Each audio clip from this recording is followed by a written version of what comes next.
So here's a good view of the swirls. Now these little scratches are stopping your paint from getting its true reflection. So what we're going to do is we're going to polish these out. You can see some more in the light. So we're going to use SudzBox Revive to get those out. The first step you want to take when cleaning, or right before you're about to polish, is take a spray detailer or something and make sure that the paint is clean. This is absolutely crucial because if your paint's not clean, then what's going to happen is dirt or the contaminants are going to go up into the pad, and it's just going to sit. It's going to sit at the top of the pad, and you're just going to grind that right back into the paint. That's going to cause more scratches, more swirls. So you want to make sure at least that the paint is prepped. So it should be nice and clean. If your paint needs to be clayed, this is what it looks like. This is a clay block. Now what this is going to do is, this is a bunch of contaminants you can't see on the paint. And you're going to be able to tell by just feeling your hand if it's rough or not, or if it has a, if it feels like sandpaper, or if you get a noise from rubbing the back of your hand. So what you do is you take a spray detailer, or you can use water and soap or whatever, something that has high lubricity, and you're going to take the clay and you're going to go back and forth. And what this is going to do is going to remove those contaminants. Again, if you don't do this, those contaminants can shoot up into the pad and it can cause marring, scratching, and etc. So you want this paint to be super smooth. And what's great about these clay blocks is you can rewash them. So what I mean is you can just take a microfiber, you can just wipe off the top to make sure that there's no contamination. So if you drop it or something, you can wash it, unlike the standard clay bar where you should really throw it away. So we're gonna wipe this off. I'm gonna pull out the polisher so you guys can see what we're gonna do with this panel. For this demo, we're gonna be using the Rupes yellow polishing pad. It's pretty firm, but if you go back to the other videos, I show you guys how to prime this. We're gonna be using the LHR 15 Mark II. This has a washer mod on it, so usually when you spin this pad, it usually catches. Like it'll spin and stop, but the washer adds a little bit of space from the backing plate. So you get a lot more power, it doesn't bog down as much. And I use this to get more power when polishing. This is a 5-inch backing pad and backing plate, and then we're using a 6-inch pad. But the way it works is back here is actually 5 inches or 5.5. So what you gotta do is make sure you line it up. It doesn't have to be completely perfect, but you should try to. You can either try lining it up with the circle, or you can try lining it up just by hand. I mean, just by gauging it. And I messed up there. You just gotta try and work with it, you know. Again, it's a little bit off. If it's a little bit off, it's not too much of a problem. But that looks pretty good. And you're gonna press down so the Velcro is touching, because you don't want this to fly off while you're polishing. Now, when polishing, you gotta figure out the mixture of the polish. So you don't wanna do way too much, because if it's way too over lubricated, it's not gonna cut. And if you use not enough of the product, it's just not going to do anything. It's going to cause a little bit of scouring because it's so dry. It's dry friction. So what you need to do is, I like to use Revive, our finishing polish. I think I use about 3 pea-sized drops, like maybe 2 times the size of a pea, and then turn the machine on and work it in for 20 seconds. That's the prime to get the foam to soften up a little bit. So I'm going to show you guys right now. We're going to use SudzBox Revive. We're ready to prime this pad. So about the size you need to use. If you guys need to see how to prime it, go back to the other video with the Hyundai Genesis.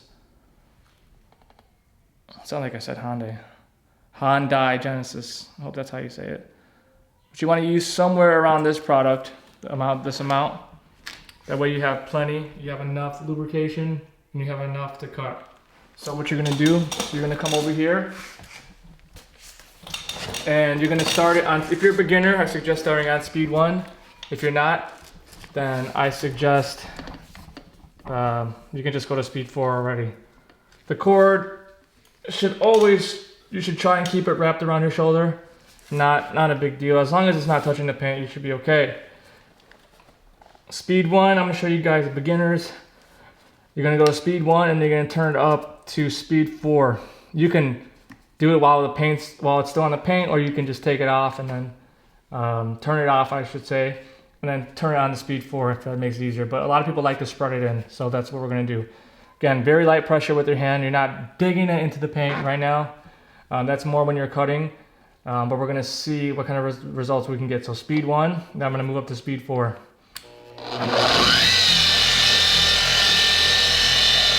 Now we're gonna make sure that, see this backing plate right here?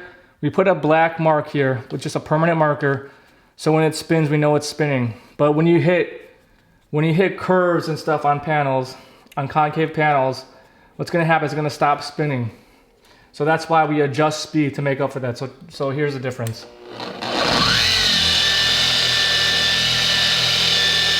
See in this area it's not spinning, you can't see the black area? It's not cutting anything. If it's not spinning, it's not cutting, it's not polishing. So for example, let's do this again. I'm gonna have it where it's not spinning, and I'm gonna put up the speed on the machine so that way it'll start spinning. That's how you kind of counteract that. See, no spin, it's just stuck right there. Now we're gonna smooth up the speed. See now how it starts to spin? So that's what you're looking for. That's why you need speed in your machine and power so it can cut. If you have no power in your machine on curves, you're not gonna be able to cut there. So just remember, if it's spinning, it's cutting. If it's not, you're not doing anything. You're just creating heat. And that's not always good. So we're gonna go with speed 4, and we're gonna use moderate pressure, and we're gonna do about, when I go in overlapping passes, we're gonna go 50%. So we're gonna go up, we're gonna go over 50% of the pad, come down, go left, again, same thing, and then we're gonna go back this way. Now we're gonna see what kind of results we can get. Speed 4, here we go.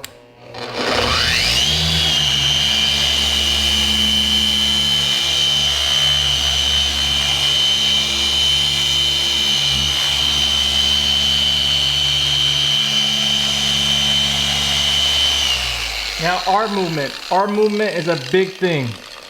The slower you go, the more you're gonna cut. Now you might be saying, well, Jesse, what do I need? What should my arm speed be? Totally depends what you're looking for. If you're just trying to knock out cars quickly, you're gonna go fast because you're not trying to correct it all the way. Again, the slower you go, the more you're gonna correct. So like, let's say, if I go this fast,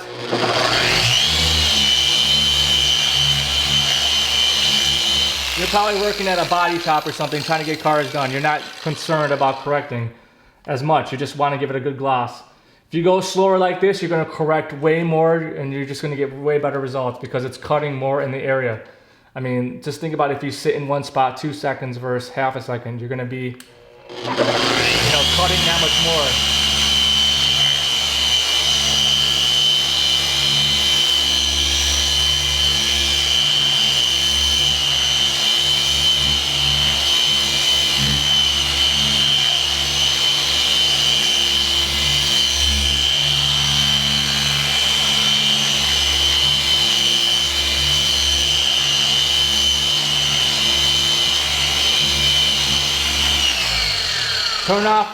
Turn off the machine while it's on the paint.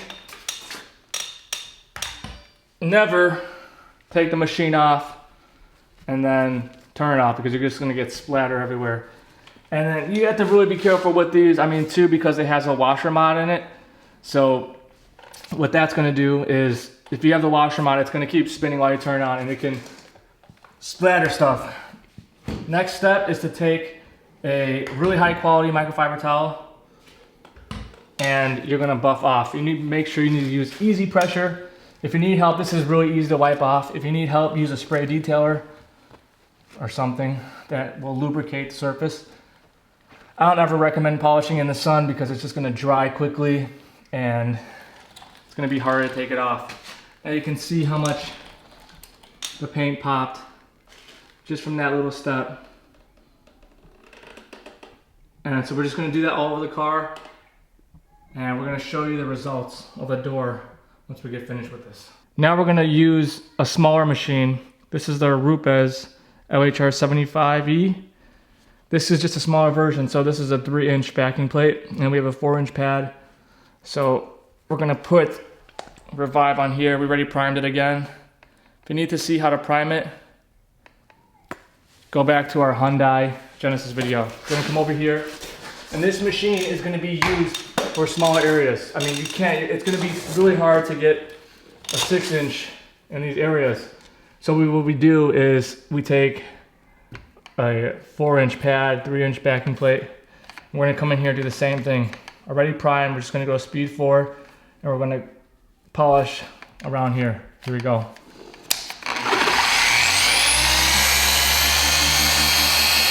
Moderate pressure, and we're gonna go slow, because we wanna get these swirls out.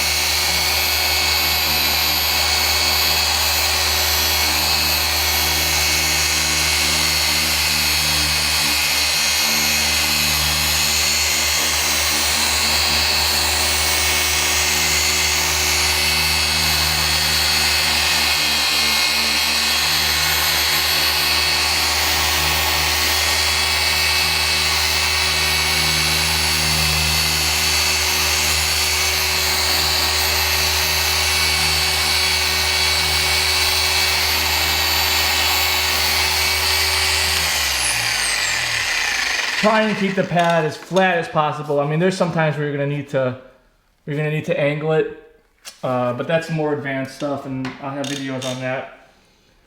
We're gonna take another high quality microfiber towel, buff it off, and that got all those swirls out. Again, you don't want to sit here and just keep wiping away, because if you do that, you're gonna eventually create love marks. But what I tell people is when you wipe off, just barely use any pressure. If you need to like wipe off and then use another side to get the rest off and then another side, do that. It's better than just grinding the towel into the paint, because if you do that, like I said, you're just gonna keep getting more swirls and you're gonna be chasing yourself in circles. Same thing with up here, pinstripes like this, or striping. I recommend either taping it off or just don't going over it all, because you can see it's already deteriorating. And if you try and polish or cut on that, it's going to take it off. So you just got to be careful with things like that. You can lightly go over door handles on the machine polisher. Just got to go careful. You got to go fast and just take it. But it's really advanced. It's not this easy. I mean I've been doing it for years. I make it look easy, but all paint systems are different. But it's I use Revive finishing polish. If you guys have questions, make sure to email me at support@SudzBox.com.